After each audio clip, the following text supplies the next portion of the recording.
welcome everyone. I think most of the people have joined us now. I'm sure others will join us. I want to welcome you to this event, and I'm going to turn this over to President Smith, who's going to introduce the program. Thank you, Pam.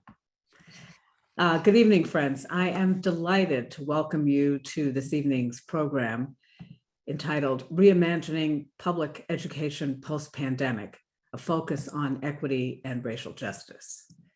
This event is co-sponsored by the President's Fund for Racial Justice and the Committee on Social Responsibility of the Board of Managers. For those of you who aren't familiar with it, the Committee on Social Responsibility of the Board is charged with, and I quote, reflecting upon the college's commitment in association with the fulfillment of its institutional mission to prepare and motivate students to engage issues of social responsibility facing our communities and societies, and to set their own paths as responsible citizens towards shaping a more inclusive, just, and compassionate world. This is the only board committee that comprises not only managers, but also students, staff, and faculty members. Tonight's event is the second in a series of programs sponsored by the Social Responsibility Committee that will engage our community in thinking together about what it means to prepare students to live, work, and lead in a multiracial, diverse, and inclusive democracy. I want to take this opportunity to thank Meg Gebhardt, Elisa Giardinelli, Lauren McAloon, and Pam Shropshire for all they did to make this event possible. Thanks so much to all of you for your extraordinary efforts. So why the focus on a multiracial, diverse, and inclusive democracy? Well, we find ourselves as a nation, yet again, in a period when our democratic institutions are under assault. The assailants often claim that they're motivated by a defense of freedom and democracy. But as many have observed, the freedom the assailants seek to defend often depends upon the disenfranchisement of those who were denied suffrage at the country's founding. In the words of Tarso Luis Ramos, the executive director of Political Research Associates, we are in a fight over who gets to be American. We must replace the idea that for some groups to thrive, others must be dominated or expelled altogether, with our conviction that we all rise or fall together. And we must offer a powerful vision of the multiracial democratic society we want to live in, one in which people of all cultures, races, and religions can see themselves thriving. Tonight's program features the Dean of the Rossier School of Education at the University of Southern California, Pedro Noguera, in conversation with Swarthmore College Associate Professor of Educational Studies, Joseph Nelson. Swarthmore students Brandon Archer from the class of 25, Patricia Bautista from the class of 23, and Kayla Parks from the class of 23 will moderate the question and answer period. Jim Snipes, a member of the class of 75, a member of the Board of Managers, chair of the Committee on Social Responsibility, and a parent of a member of the class of 2021, will offer concluding remarks. Tonight's conversation will focus on ways we might address longstanding racial inequalities in K-12 education that the pandemic exacerbated, and it will offer insights that chart a more equitable path forward. Future Social Responsibility Committee events will focus on the future of our democracy from the perspectives of arts and media, criminal law reform, and technology. Now, before I turn the program over to Dean Noguera and Dr. Nelson, let me introduce them both briefly. Pedro Noguera is the Emery Stoops and Joyce King Stoops Dean of the Rossier School of Education and a distinguished professor of education at the University of Southern California. He's a sociologist whose research focuses on the ways in which schools are influenced by social and economic conditions, as well as by the demographic trends in local, regional, and global contexts. Prior to his appointment as dean, he served as a distinguished professor of education at the Graduate School of Education and Information Studies at the University of California, Los Angeles. And before joining the faculty at UCLA, he held tenured endowed professorships at NYU, Harvard, and the University of California, Berkeley. Dean Noguera appears as a regular commentator on educational issues in several national media outlets, and his editorials on educational issues have appeared in the New York Times, the Washington Post, the Wall Street Journal, the Dallas Morning News, and the Los Angeles Times. He is the author, co-author, and/or editor of 15 books. His most recent books are A Search for Common Ground, Conversations about the Toughest Questions on K-12 Education with Rick Hess, and City Schools and the American Dream, Still Pursuing the Dream with Issa Saeed. Joseph Derek Nelson is Associate Professor in the Department of Educational Studies at Swarthmore College and Program Chair of the Program in Black Studies. He is also a Senior Research Fellow with the School Participatory Action Research Collaborative, a race and gender equity institute at the University of Pennsylvania. He is a sociologist of education, and his research primarily examines race, boyhood, and education, as well as identity, culture, and school reform. His research to date has been situated within learning environments that largely serve Black students from neighborhoods with concentrated poverty. His forthcoming book with Harvard Education Press is entitled Reimagining Black Boyhood, Portraits of Middle School Success. Thank you all again so much for joining us this evening, and I'll now turn it over to Professor Nelson. All right, thank you, President Smith, for those welcoming remarks and very kind introductions of myself, again, Joseph Derek Nelson, and our esteemed guest, Dean Pedro Noguera. I too would like to personally welcome you all to our Swarthmore and Tri-Co College community webinar entitled Reimagining Public Education Post-Pandemic, a focus on equity and racial justice. And post-pandemic, I would more accurately place in quotes in order to underscore that even despite various vaccination options, which allow for a scaling back or loosening of social distancing guidelines or COVID testing personnel, we as a country or a world are still very much navigating a global pandemic with variants arising, yet booster shots becoming increasingly available, but certainly more hopeful about what lies ahead with eradicating this public health crisis and its impact on public education, which is the focus of our conversation today. Before we begin, I would also like to quickly thank the Social Responsibility Committee of the Board of Managers at the college, which I am a part of with other faculty, students, and staff, and chaired by Jim Snipes, who I serve on the Education and Youth Subcommittee with, that coordinated this specific event today, along with Leslie Abbey. So thank you, Jim and Leslie, for being wonderful thought partners in envisioning how we would spend our time together this evening. And also thank you to the President's Fund for Racial Justice that kindly co-sponsored this conversation. So let us begin. Dean Noguera, welcome to Swarthmore and to the Tri-Co College community. We're excited to have you with us. We have roughly about 400 individuals registered for the event, all excited to learn and hear from you.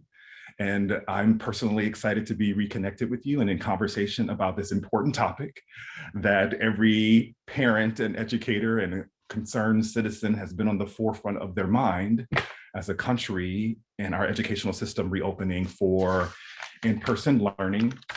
And the story I'll quickly share, and I'm not sure if you knew this, but I was first introduced to your scholarship focused on race, equity, and education when I was a first grade teacher on the north side of Milwaukee, Wisconsin, which is where I grew up, which is one of the poorest and racially segregated neighborhoods for African-American families in the country.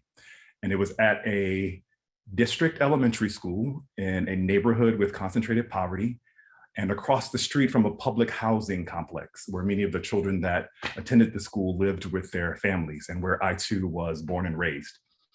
And the principal who hired me to teach gifted me a copy of your book, the first edition, City Schools and the American Dream, Reclaiming the Promise of Public Education, which is now in the second edition that you heard President Smith speak to, which has the subtitle of The Enduring Promise of Public Education.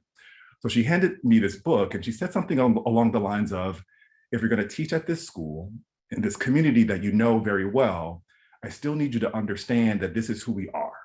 So she was speaking to your book and the insights within it, which included an honest reckoning with the plight of American public education, rooted in racial injustice and economic oppression, but also framed by hope and possibility and reimagining. It included seeing K-12 schools and communities as indispensable institutions with bright students who have extraordinary talents and gifts and abilities, and exercising some of what you refer to as pragmatic optimism, and letting rigorous research be our guide. So doing less of what we know doesn't work and more of what we know that does. And then all of those insights in the greater service of this current moment that we're in, with positioning the pandemic as an opportunity for us to reimagine public education, so that then we as a country can better live up to the values that we espouse related to education being this great equalizer. So thank you for your scholarship. And it's personally comforting to know that your voice and leadership is guiding this new era of public education. And as someone who advises our current Secretary of Education, Dr. Miguel Cardona. So we don't have a lot of time together. We have roughly about 30 minutes. And I want to make sure that we have time for students who prepared questions for you as well, for Brandon and Kayla and Patricia. During their segment, I have 3 questions that I'd like to ask, and I imagine you've been asked these questions before because, of course, in relation to the pandemic. So thank you again for joining us. Thank you, Joseph. It's great to see you. Great to be reconnected with you. Also, thank you to President Smith. And my only regret is that I'm not there in person to see all of you. So really looking forward to our conversation. Great, excellent, excellent. All right, so my first question is a question about transparency and specificity. So just being real and honest about the impacts of the pandemic on public education, or how it's resurfaced and exacerbated these longstanding inequities and injustices in K-12 education. So it's just that. And in what ways have the COVID-19 pandemic impacted public education? Or a slight different framing of it is, what is important to recognize about the impacts of the pandemic on public education? So let me start by saying what I think everybody knows is that the pandemic exacerbated the existing inequities that were there. And that for a variety of reasons. Some kids could not even participate in online learning because they don't have good internet service or good devices at home. Some kids live in families where their parents were essential workers, and they were out there working, risking their lives so that we could get various services. And then there's the economic hardships and the pandemic itself, the virus, and how it disproportionately impacted our most vulnerable population in this country. So all those inequities, if I were just talking 6 months ago, I would really focus on that. However, as we saw in this most recent election in Virginia and New Jersey, the effects of the pandemic are still very much on the minds of many people, particularly as they relate to education. And we've seen lots of controversies recently over mask mandates, vaccine mandates, and most recently around issues of race and critical race theory. And so I see them all tied together. Schools and society reflect the politics, the economy, reflect all our strengths and weaknesses as a nation. And it's not surprising that right now they're also a battlefield. They're a battlefield over ideas. They're a battlefield over how to keep kids safe. And it's not clear how this will all play out because these are local issues. We know that in many communities now, local school board members and superintendents feel very much under attack and are not sure of how to respond to these attacks. And so, part of what I think this should be a moment for us to really ask ourselves, what are we doing to help those educators, many of whom are now really questioning their own commitment to the profession, because they've been, again, put on the front lines of this battle, as well as, I think, the kids themselves who are in these schools amidst all this controversy, trying to just get their education, but often under circumstances that are far from ideal. So, we find ourselves at, I think, at a particular moment of uncertainty, but we've been in a moment of uncertainty for a while now. Yes, yes. With folks who may not be familiar with the elections in Virginia and New Jersey, could you provide a little bit more context for us with those? Yeah, so, just last week, we had two major state elections. Both were in states that Democrats were expected to win easily, because Democrats have held the governorship in Virginia now for over 10 years. But Democrats lost in Virginia, and in New Jersey, barely hung on. And most analysis of the results point to what was occurring locally in schools as a critical factor. In some parts of the states, people were just angry that kids were left out of school for so long. This tends to have been the case mostly in urban and some suburban districts, not in rural areas by any, for the most part. So there was pent up anger about that. There was, and again, the anger about the mask, the vaccines, all played out at the local level, and was a major factor in both the defeat in Virginia and the close race in New Jersey, unexpectedly close. Yeah.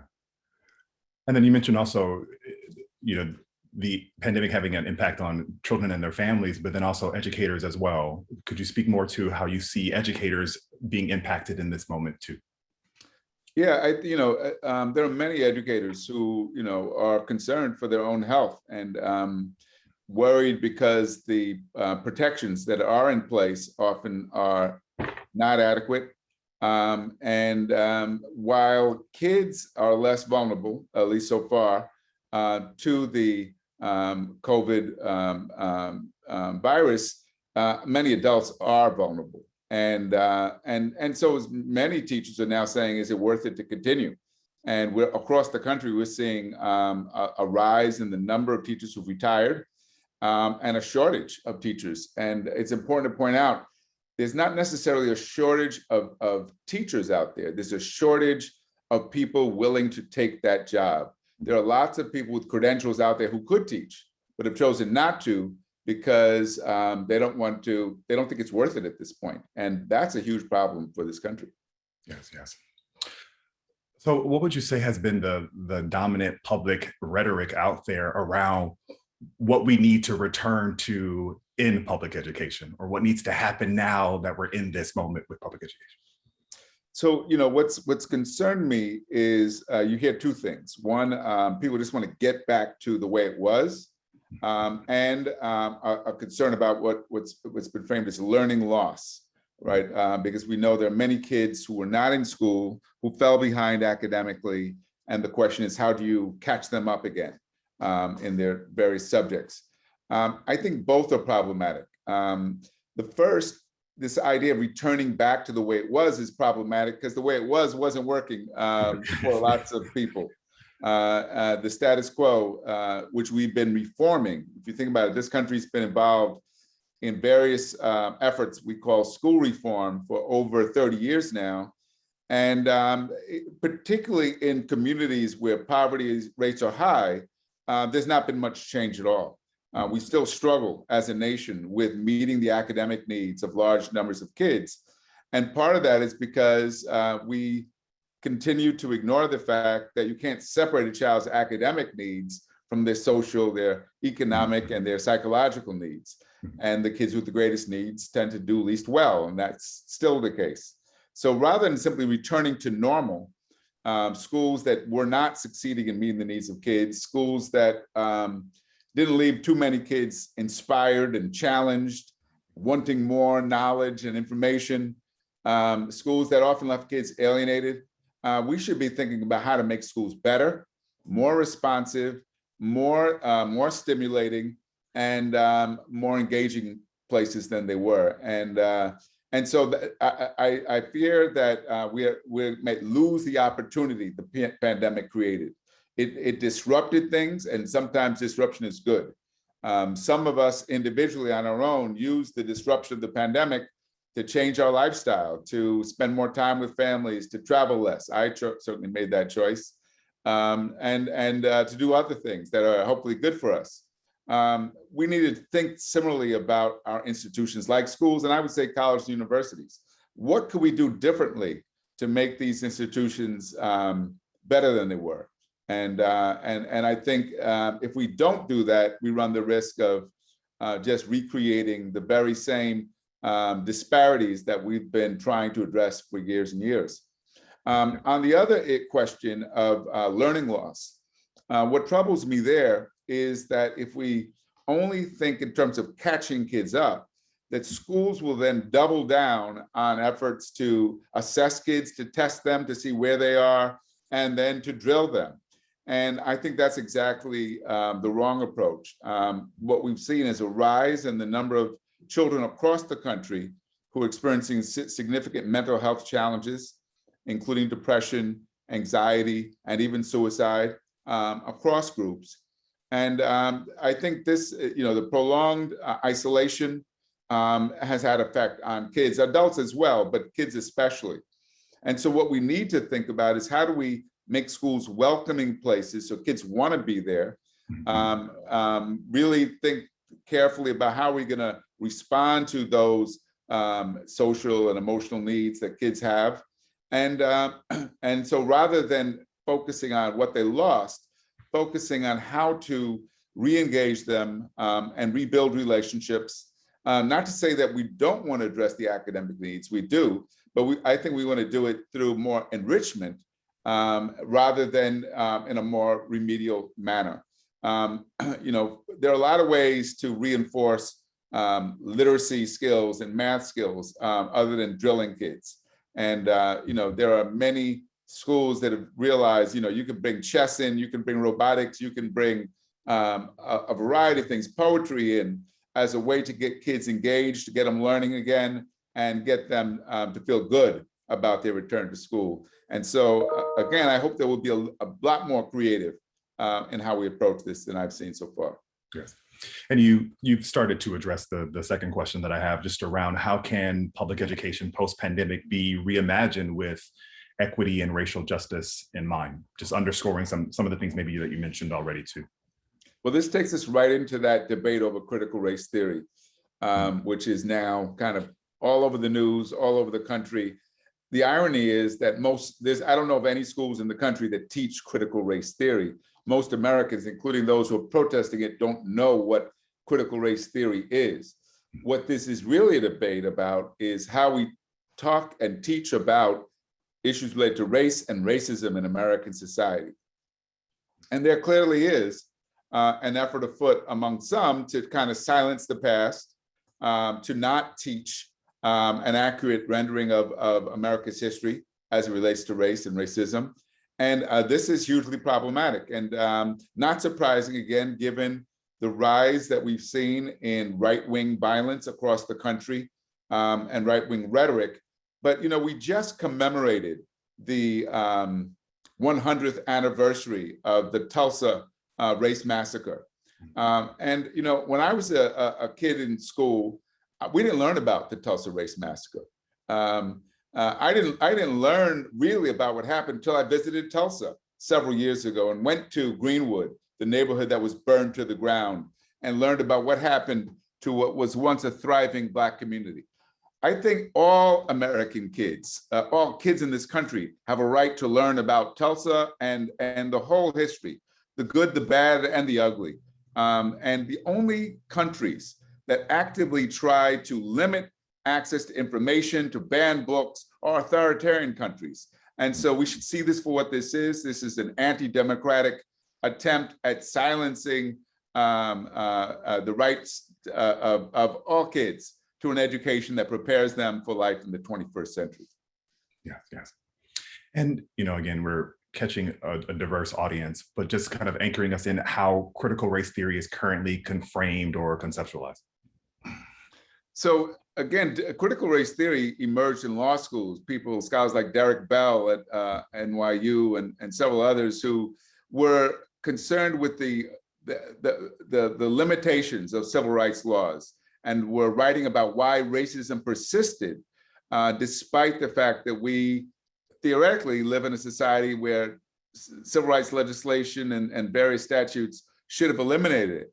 And so they started to write about the ways in which racism continues to manifest itself.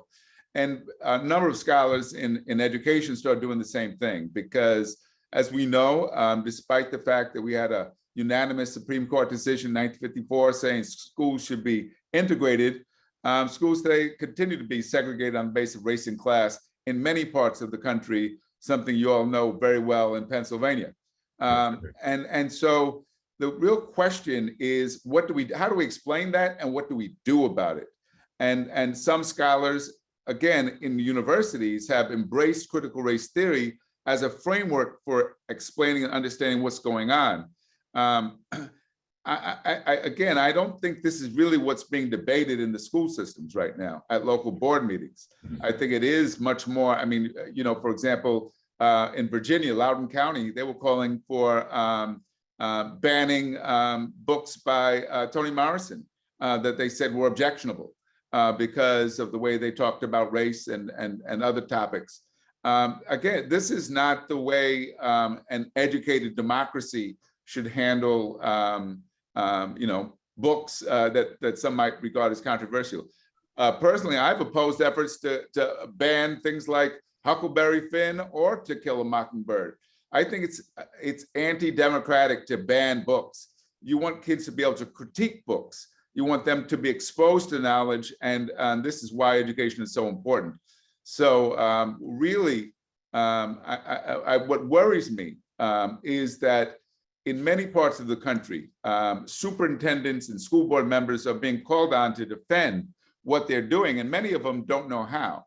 Many of them are ill-equipped to explain to their community, why have we chosen the books we have in our curriculum? Why are we emphasizing various things in our curriculum? And now they're on the spot, and I think in too many cases are unable to handle the great pressure and the threats. And some of this has included violent threats that have accompanied them in recent weeks. So you're speaking to how we need to reimagine public education, but we're still not there yet. And what do you see as the critical barriers to this reimagining? We know what we need to do to make schools better, but we're still not making those great strides. And what do you see as some of those barriers that maybe we can channel our reform efforts towards? To some degree, the greatest barrier is our imagination, right? Yes. Is our ability to imagine that it could be done differently. Yeah. And part of the problem is that we are all, and I think everybody on this Zoom call, we all know school. We all know how it works. We went through it. And even if we didn't like it, we think that's the way it's done. But if you've had a chance to travel, and I've fortunately been able to travel to various parts of the world, and I've traveled within this country and visited lots of different kinds of schools, you know that it doesn't have to be done this way. That there's no reason why learning can't produce joy in kids. Instead of, ask yourself, how often do kids come home from school and say, wow, what a day. I was inspired by what we did. And they're bubbling with enthusiasm. That should happen a lot more than it does. And so part of what we need to do is just kind of unleash the imagination. How do we create schools where kids are excited about learning, where they appreciate and understand the importance of science? Think about how many Americans right now don't trust vaccines because they don't understand the science behind vaccines, or don't believe in climate change because they get their news from social media. And so we live in a society where, although education is mandatory, right? Every child in America, even if they're undocumented, must go to school. we still end up with lots of ignorance. And I think it's because the way we educate is extremely limited. It does not cultivate in most students a love of learning. At best, in some of our best students, it cultivates preoccupation with grades, which is not the same as a love of learning. Think about if we had kids who loved reading, for example, then during the pandemic, they had been reading as much as they wanted because they had access to libraries, they could have been reading things, but we don't develop that kind of love of learning. We don't tap into the natural curiosity that kids have. Maria Montessori, many of you might be familiar with Montessori schools, which are preschools started in Italy by Maria Montessori, who was a physician. And Maria Montessori, who was not an educator, knew that if you simply create a stimulating environment, right, for children, small children, children will start to learn on their own. And if you ever go, you'll see kids playing in the sand, playing with water, learning to interact. And the amazing thing about Montessori is when done properly, and that's always the big qualifier, kids end up self-motivated and self-disciplined. Isn't that what we should want for all kids? Not that they have to be controlled or told what to do, but because they want to learn, they're motivated to learn. And that's, I think, part of what's missing in the way we've done school. Yeah, so it's our overemphasis or over-reliance on what we define as achievement, being narrowly framed as standardized test scores or letter grades. And I think it might be helpful for you to distinguish too how you see achievement different from learning in this moment. Yeah, I would say achievement at best is an outcome measure. When you think about the grades you achieve, your scores on your test, those are a reflection of what you've learned. It's just like if you go on the scale and you weigh yourself, your weight is a reflection of what you eat and how much you exercise, right? If you want to lose weight, you don't just get back on the scale. You have to change your diet and exercise more. Same thing is true. You want to change the outcomes for kids. You have to focus on the learning. You have to focus on the conditions for learning in school. You have to focus on getting kids more stimulated so that they want to learn more. And we have a lot of research that if you, again, I mentioned this a moment ago, if you tap into the natural curiosity of kids, and most children, when they're about 3 or 4 years old, are naturally curious. They want to know why. Why is the sky blue? Why does the moon come out at night? They want to know why does why do I have to take a bath? Those are really serious questions that do start to get at our nature and the world around us. It's not surprising that for many kids, their favorite subject until about middle school is science. Because science is where they learn the answer to many things about the natural world and the human body. And so that's what we have to do, is cultivate that love of learning in kids so that they will become self-motivated learners. Great. All right, so I want to transition now to our student panelists to ask their questions. So thank you, Pedro. So Pamela, the floor is yours. Thank you so much, Dean Noguera and Professor Nelson, for such an interesting conversation. I love the idea of reimagining what school could be. So joining us for our Q&A are a trio of Swarthmore students: Brandon Archer, class of 25, Kayla Parks, class of 23, and Patricia Batista, class of 23. This trio will moderate the Q&A, and they're going to be pulling from questions that they thought about ahead of time or questions that were submitted in advance from faculty, staff, and students, alumni as well. Thank you all who provided questions ahead of time. People can also put questions in the chat if that's something they would like to do. And I want to turn this over to Brandon, who will kick off our Q&A. All right, thank you so much. Thank you for this opportunity and for including student voices in these conversations. That is something that is wildly important. Just a brief introduction. My name is Brandon Archer. I am from Philadelphia. I'm in the class of 2025 with a major in English and Educational Studies. And outside of Swarthmore, I am the new executive director of URBED, an educational advocacy and policy nonprofit based in Philadelphia.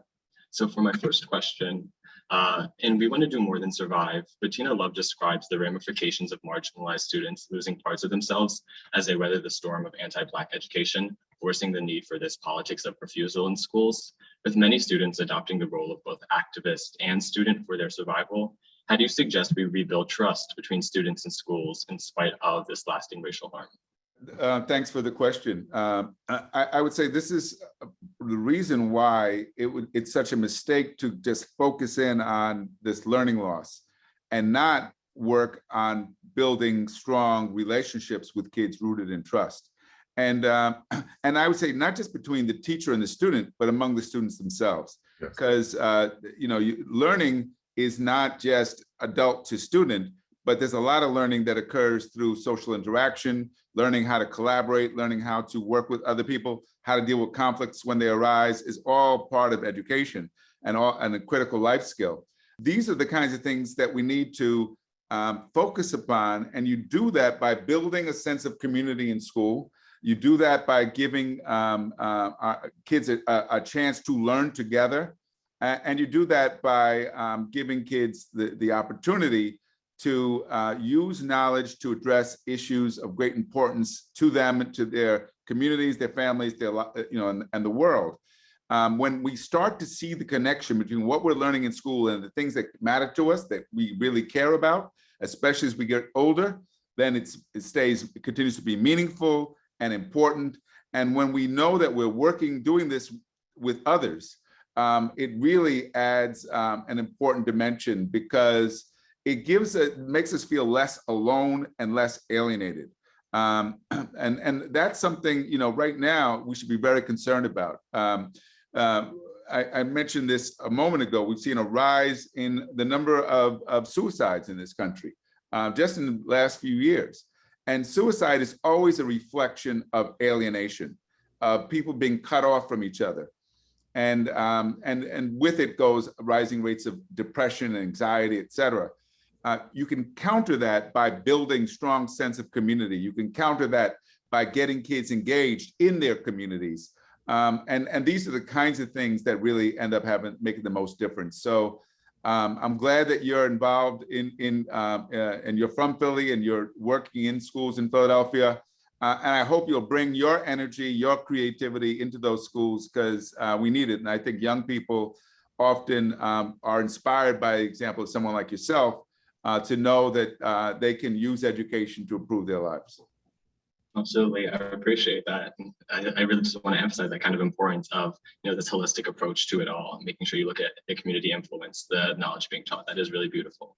Now, this next question is one that was submitted by an alumni that really interested me as well, kind of on the same strand of social change and making these schools more anti-racist. How can groups of workers advocate together using their unions and collective bargaining to advance material anti-racist demands in their school districts and surrounding communities? And then a follow-up to that is what work can be done for community activists to collaborate on these demands? So I alluded to this a moment ago when I talked about a problem posing education. It all depends on what problems we want to focus upon, right? We can, because we got so many, right? We have environmental challenges, health challenges, economic challenges, but to the degree that we can find ways to bring that into the curriculum. I work with a school in Los Angeles, and these middle school kids were grappling with the issue of homelessness. We have a very large homeless population in LA, and they were thinking about different ways to address issues of the lack of affordable housing and where it could be built, and how do we deal with people who have mental illness who are on the streets. And although they were 12, 13 years old, they were coming up with very creative ideas that they then had to think through. Okay, how would you implement these ideas? What are the obstacles we would encounter? So they're developing problem-solving skills. Each time they came up with an idea, it took them down another path of researching further. How would you pursue this?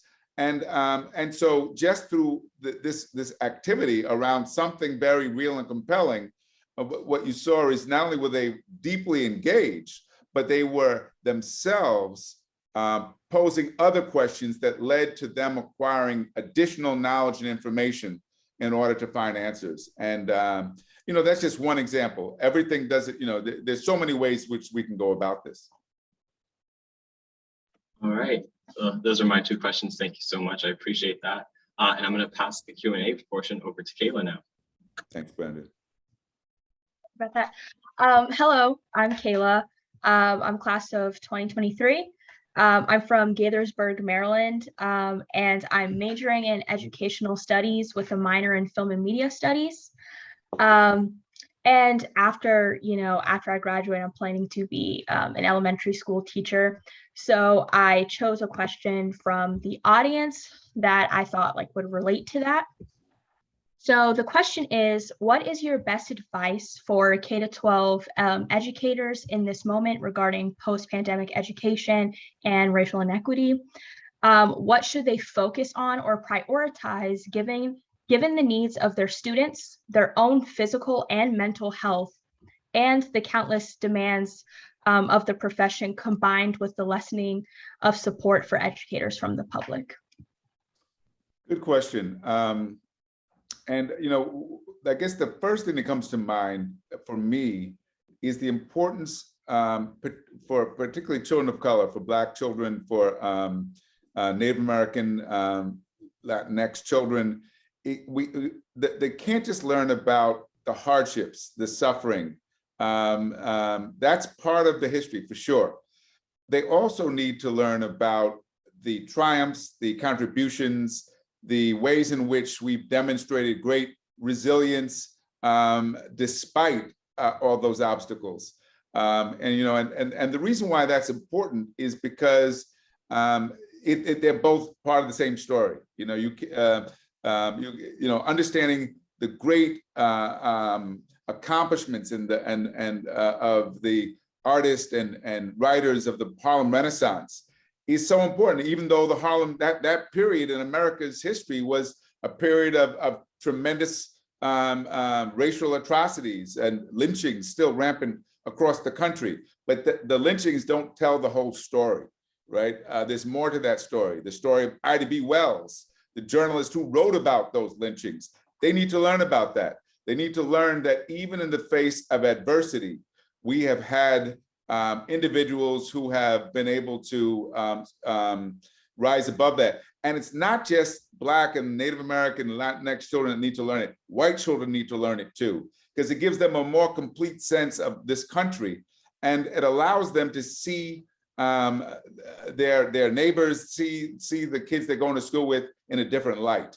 And so I would hope that the educators, or those who are planning to be educators, would start to think creatively about how to approach this. When I was a brand new teacher, I was a teacher in Providence, Rhode Island. I taught at what was then considered the worst high school in Providence, Central High School. And I was teaching American history. And my mentor teacher told me, teaching American history is all about getting through this textbook. And he gave me the book. He said, you start with the American Revolution, you end up in the Vietnam War. And I said, well, what about the Constitution? He said, don't get caught up in the Constitution because you have to be at the Civil War by Christmas. Well, it was clear to me he wasn't really concerned about whether or not the kids actually learned history. What he was concerned about was whether or not I covered the material. Covering the material and teaching a love of history and appreciation of history are not the same. Well, fortunately for me, as soon as the classroom door closed, I had the power. I thought it was crazy that you were giving a 21-year-old that much power, but I knew what to do with the power because I loved history. And I said, I'm going to make history come to life for my students so that they love it too. And I would get friends from college to come. I said, tomorrow, I want you to show up as Thomas Jefferson and my students will be ready for you. And they were ready to pose tough questions to this figure from history they'd read about, because they started to see how history shaped our lives. And so that to me is just one of many ways in which we can make knowledge powerful for kids, because when they can see how it can be used to address issues that affect them, they're going to be, I think, much more interested in learning. Yes, I agree. And another question. So earlier you stated that we need to make schools better and more responsive. And in your book, City Schools and the American Dream, too, you explored some methods that have tried to encourage improvement, like high stakes, like testing and even competition. What are some methods that aren't as like harmful that you think that we should try to employ, like in your opinion? Because those so far we've seen have not worked out. So like, what are some other ways do you think we can like encourage improvement? Oh, there's so many ways. I'll just give you one. So school district that I worked with in Massachusetts, in Brockton, Massachusetts. Brockton is a very low-income city, depressed, mostly, very poor people. And for a long time, they had a high school. Brockton High was really bad shape. It was considered the worst high school in the state of Massachusetts. Very large high school, 4,200 kids, bigger than Swarthmore, I guess. And they were described by the Boston Globe as a cesspool because there's so many fights there. And the projection was that 75% of their students would fail the state exam. And in Massachusetts, if you don't pass the state exam, you are denied a diploma. So a group of teachers went to the principal and said, the only way we can prepare our kids to pass this state exam is if every teacher becomes a teacher of literacy. And we get our kids reading and writing in every subject, because every subject, including math and science, is literacy based. If you can't read the material, you can't access the learning. And that's what they did. And they started in 1998. They stuck with it. By 2010, Brockton High was considered one of the top high schools in Massachusetts, with over 1/3 of the senior class getting the highest possible score on the state exam, which entitles them to a free scholarship at any public university in the state. They did it by getting kids to read and write. That's not a high-tech solution. I asked the former principal, I said, what happens when kids fight? They said, oh, they still fight in Brockton. We're known as the fighters. They're the boxers. Rocky Marciano came from Brockton. The first thing that happens when kids get into a fight, they have to write about it. What happened, right? That's an opportunity for literacy too. So they basically what they've done is they have really focused in on what do our students need and how do we make sure we get it to them so that we're preparing them for life in the world. Great. And we got a question from the chat that someone asked if you could provide us with some of the names of some public schools that are models of reimagined public education. It would be an incredible opportunity for teachers and college students of education to visit or even learn more about these schools. So I can give you lots of examples. I was trying to think. There's one right in Philly. It's a science themed school, but I can't remember the name right now. I did a book called Excellence Through Equity, and we profiled several school districts, including Abington, which is in Pennsylvania, yes, right outside of Philly, where it's one of the few districts in the country that's been consistently reducing disparities in achievement, racial disparities, and socioeconomic disparities. And but we profiled several schools and districts around the country that are doing this work well. I'd encourage you to take out the book and give you a lot of concrete examples. Just on that point, I was in Tuscaloosa, Alabama, a few years ago. Tuscaloosa is home to the University of Alabama. They have a great football team, but like many college towns, not great public schools. And so I was visiting Bear Bryant High School, named after their former legendary football coach, an all-Black school with a mostly white teaching staff. And I was asked by the principal to speak to the staff about what it would take to improve academic performance of the students. And the principal, I could just look at the teachers and I could see by the looks on their faces that many of them were kind of cynical, just not really feeling me and not really wanting to hear from me. So I just asked them, I said, how many of you have ever been to a school where Black kids are excelling, where they're learning, where they're achieving? And nobody raised their hand. I said, so you've never seen this? They said, no. I said, well, then you probably don't think it's possible, do you? They said, that's right, we don't think it's possible. These kids are poor. These kids, and they started going on about all the things the kids didn't have. I said, okay, let me invite you to come with me to Brooklyn, New York, and I could take you to a high school there where Black kids are excelling. And to their credit, they sent 7 teachers to come see me, and I took them to visit Medgar Evers High School in Brooklyn, where that's 100% Black, and 100% of the kids go to college, some of the top colleges in the country. And they were blown away by the kids because they'd never seen it before. And so seeing is believing. It is important to know that there are schools right now in America that can serve all kinds of kids, whether those kids are homeless or undocumented, poor and white, you name it. I can name schools that have found ways to serve them well. So what that tells us is the problem is not the kids. The problem is the way we've gone about creating schools, designing schools to serve them. And in too many cases, leaving them uninterested in learning and unprepared for life. Thank you for answering my questions. And now I'm going to pass it over to Patricia. Hello, Dean Noguera. My name is Patricia Bautista, and I'm class of 2023. I am a sociology major with minors in Black Studies and Education Studies. And my question today, the one that I particularly wrote, relies around this paper I'm writing for class about the shift, the ongoing shift from traditional district schools to charter schools that happened. For me right now, I'm thinking about particularly in New York City and how that inclined with the pandemic. And my question is, how will the disparities exacerbated by the government's response to the pandemic continue to add to the privatization and marketization of public school education?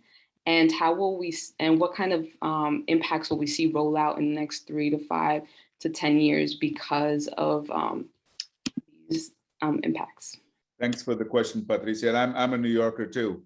And, so we're still seeing how this is playing out. But one of my concerns is that many families had to fend for themselves during the pandemic. They had to figure out what to do with their kids. Some who could chose homeschooling, or they chose virtual charter schools or other, areas where they could find ways to meet the needs of their kids. I think some of them not coming back to the traditional schools. And we're seeing that already in the numbers. It's been a huge decline in New York, LA, and several other cities in student enrollment. And now in LA, we have a vaccine mandate. And I think there's gonna be even more families that'll say, I'm not sending my kids back because I'm not gonna make them get the vaccine. What concerns me about this is that as more and more people choose to do things for themselves, for their kids, then increasingly what it means is public schools are left with those who have no choices, who are the most vulnerable. And we see this, in most cities across the country, we have private schools for the wealthy, public schools for the poor. Amongst the public schools, there are like in New York, we got the Stuyvesants, we got the schools for the gifted and talented. And then we have the schools like Boys and Girls High School in Brooklyn, which have more homeless kids than any school in the city, or a school like DeWitt Clinton in the Bronx. And that, when we concentrate the kids with the greatest needs in a small number of schools, what we tend to do is we also put the fewest resources there, fewer really capable teachers, and what we end up doing is reproducing inequities. So it's going to require leadership at the local level to counter this, to make sure that we do find ways to bring people back, but bring them back to something better, not to the same old bad schools. Thank you. And speaking to what one of the first things you said, there was a question from an audience member about how increased vaccine mandate will impact graduation rates in schools, specifically for Black and Brown students. And I'd be interested to hear what you'd have to say on that. I'm sorry, one more time?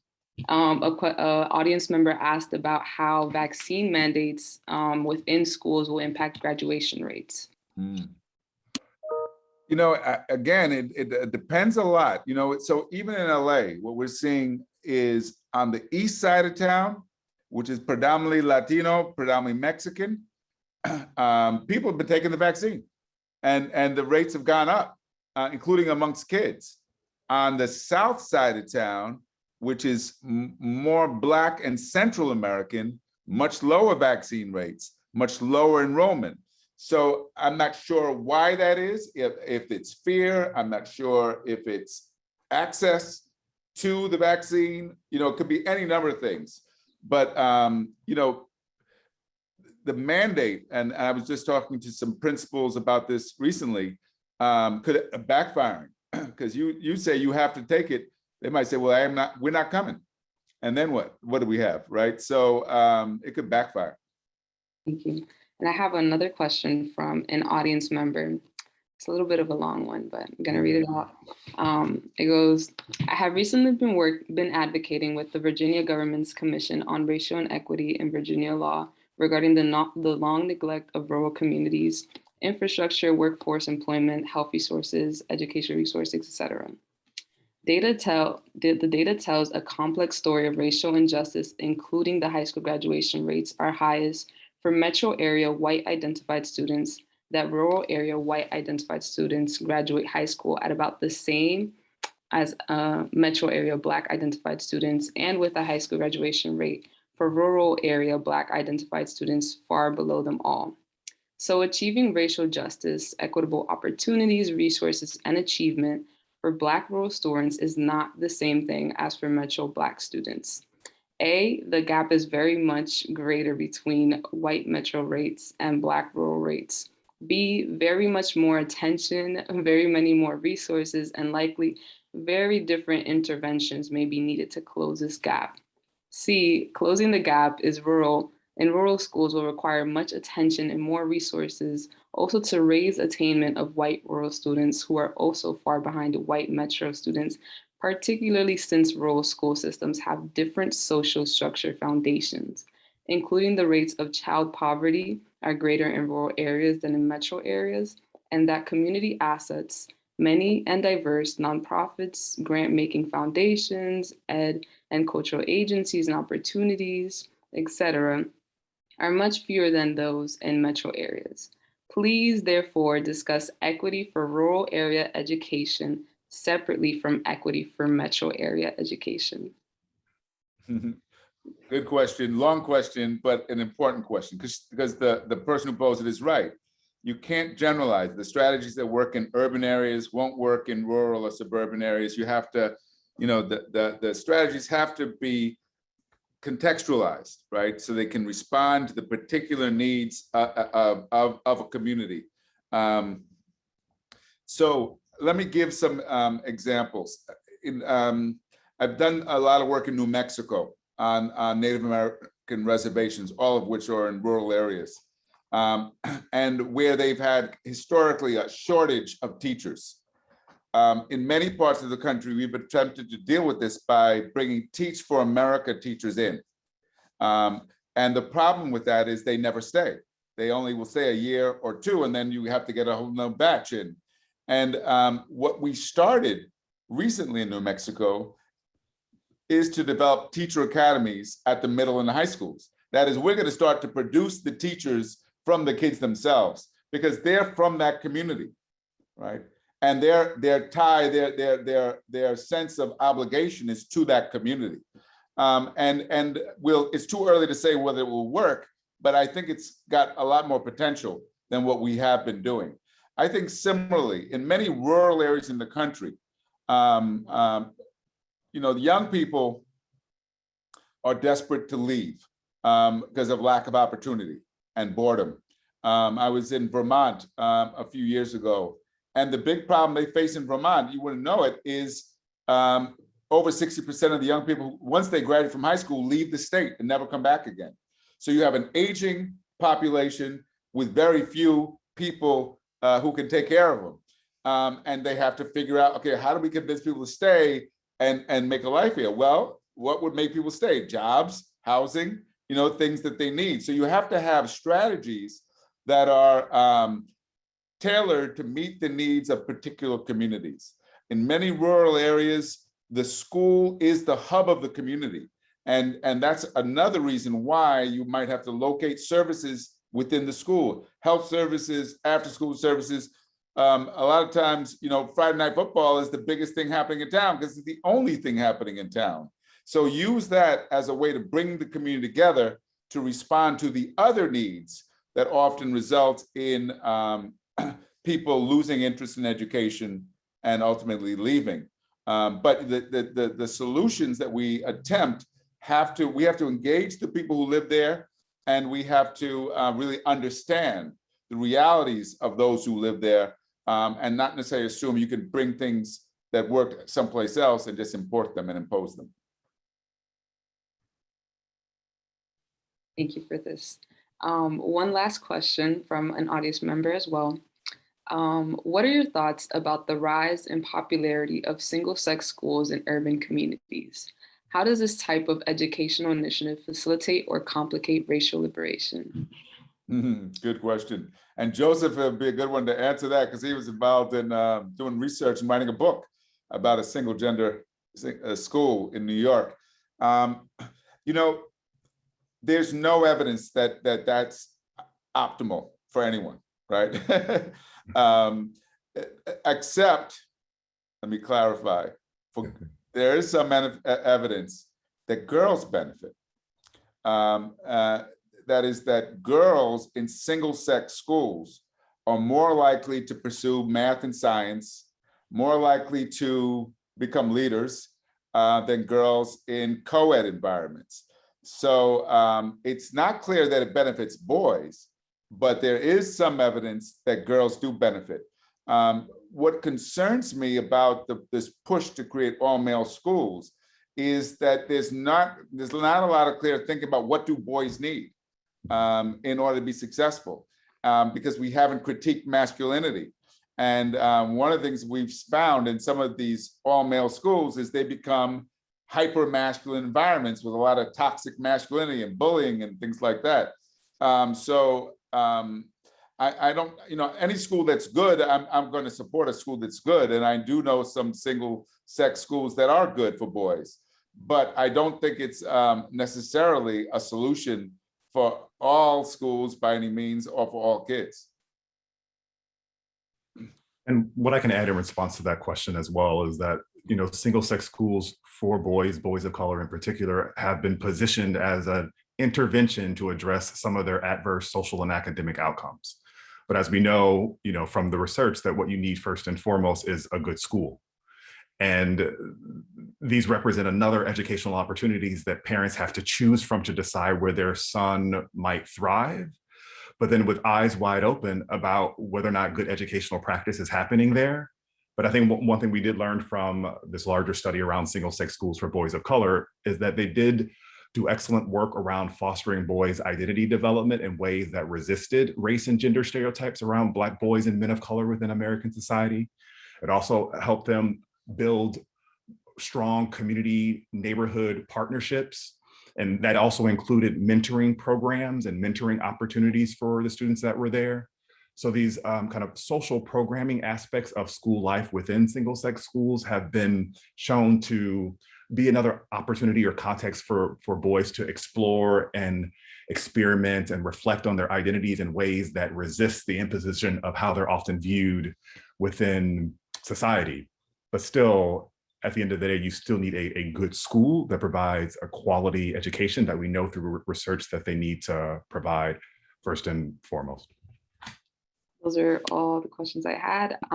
We do have some time, so I'll ask this most recent question put in the chat, which is on what responsibility the universities and colleges have to change the way they make admissions decisions and structure curriculums to respond to the experiences of public school students over the last 2 years. This question focuses on the pandemic experience, but the question is important generally too. What responsibility do colleges and universities have in minimizing impacts of inequities experienced in elementary through high school? Good question. I think one of the issues that is many colleges are grappling with right now is what to do. How do you admit students now that SAT and ACT is optional for a lot of kids? And it's forcing them to take, I think, a more holistic look at applicants and come up with other ways of assessing who's right for admission. But I don't think we yet have a clear formula. I don't know, maybe we should ask President Smith, what's the Swarthmore approach on this, since you seem to be successfully attracting really bright students. Maybe let us ask Dr. Smith if she'd like to chime in here. I had a sneaking suspicion you were going to do that, I have to say. So I mean, I do think you're right, that there's a level at which it's too soon to tell how we might need to rethink admissions decisions to acknowledge the impact of the last couple of years. But on the other hand, to your point, what we're seeing in the last couple of years is an exacerbation of what we have seen all along, right? And so I do believe that that the growing emphasis on holistic admission is key. I think that partnerships that we as institutions of higher learning might cultivate with secondary schools, so that we are helping to build a pipeline. Partnerships that we might cultivate with community colleges, for example, I think as well. But just sort of trying to think in new ways about the pipeline and about how we might help prepare students for the application process itself. I think is represent some strategies I think that could help us address the persistent inequities. In other words, the K through 16 model, is where we assume that students are prepared for that transition from secondary school to college and university isn't simply not going to work for everyone. And I think we have known that for some time. Some institutions have developed bridge programs that help with the transition between secondary school and college and university. That I think has worked, in a number of different contexts. It's worked for us to some degree. So I think, thinking about that trajectory in fresh ways, those are, that's certainly one strategy that I think might help. Thank you so much for both of your comments. I'll pass it over to Pam now. Thank you so much, Dean Noguera, for such a great conversation. And I'm just so impressed with our students. I thank you so much for your thoughtful questions. Joseph obviously prepared you well. So congratulations on that. We also had some really wonderful questions from the chat. I really thank you. We unfortunately were not able to answer all of them, but we really appreciate your participation. So I'm going to turn this over to Jim Snipes, who is the chair of the Social Responsibility Committee, for his concluding remarks on the program. Over to you, Jim. Thanks, Pam. On behalf of the Social Responsibility Committee and Swarthmore's Board of Managers, I'd like to extend a huge thank you to you, Dean Noguera, for participating this evening. I work as a volunteer with youth, but I'm not an educator by training. And since Professor Nelson introduced me to your work, I've become a huge fan through your books. And so I want to put in a plug for those with this audience.